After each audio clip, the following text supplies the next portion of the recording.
Hello बच्चों, आप सभी का स्वागत है हमारे इस चैनल ड्रिज़लिंग ट्रेशर्स में।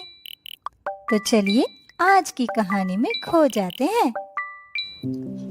एक हरे भरे ग्रामीण गांव के माध्यम में रामू नाम के एक साधारण केले किसान रहते थे। रामू के दिन अपने केले के पेड़ों की कोमल देखभाल, उन्हें रोपने से लेकर प्रचुर फल देने वाले पौधों तक पोषित करने से भरे हुए थे। हर सुबह वह सूरज के साथ जागते थे और अटूट समर्पण और प्रेम के साथ अपने बागान की देखभाल करते थे।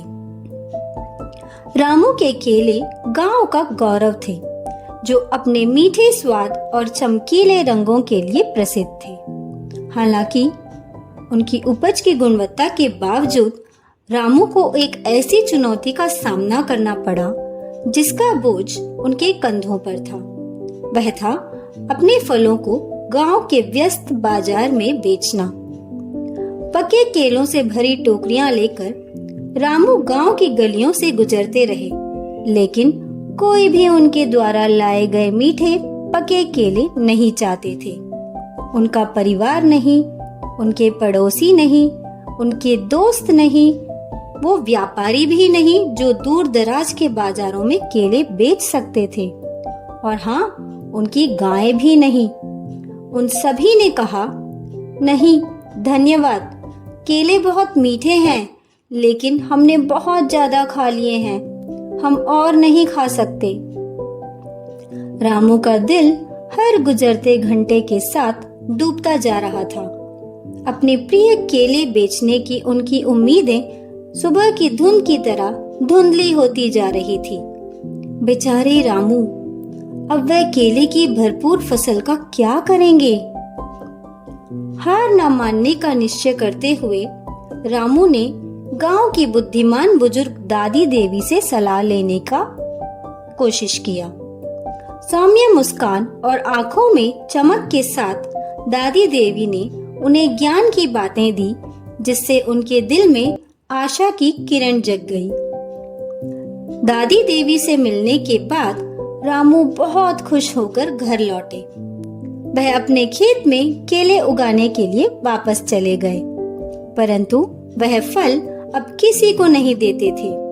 अपने परिवार को नहीं, अपने पड़ोसी को नहीं, और अपने दोस्तों को नहीं, उन व्यापारियों को नहीं जो दूर दराज के बाजारों में केले बेच सकते थे, और अपनी गायों को भी नहीं।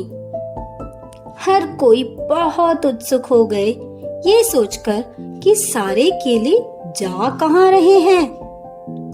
दादी देवी की बुद्धिमत्ता से प्रेरित होकर रामू ने अपने केले को एक अलग तरीके से प्रयोग करने का फैसला किया।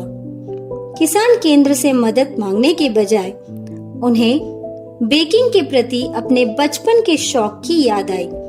दृढ़ संकल्प और थोड़ी रचनात्मकता के साथ रामू ने अपने केलों को स्वादिष्ट केले की ब्रेड और केले के मफिन में बदल दिया।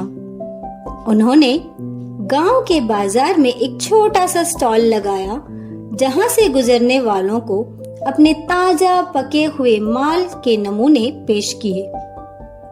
गर्म केले की ब्रेड की सुगंध हवा में फैल गई, जिसने ग्रामीणों को रुकने और खाने का प्रयास करने के लिए प्रेरित किया। उनकी खुशी के लिए ग्रामीणों को अनोखे व्यंजन पसंद आए, और जल्द ही रामू का स्टॉल शहर में चर्चा का विषय बन गया।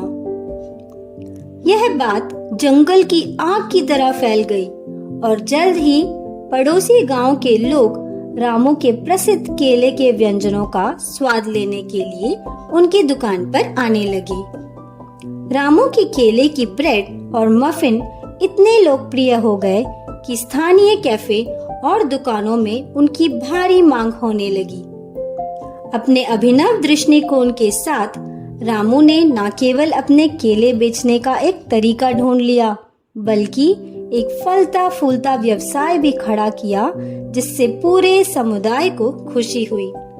और इसलिए रामू का गांव सफलता की मीठी सुगंध से समृद्ध हुआ। यह सब एक विनम्र केला किसान और उसकी सरल केले की कृतियों के कारण ही हुआ। हमें खुशी है कि आपने ये कहानी सुनी। अगर कहानी पसंद आई तो लाइक करें, अपनी राय दें, चैनल को सब्सक्राइब करें और अपने साथियों के साथ शेयर करें।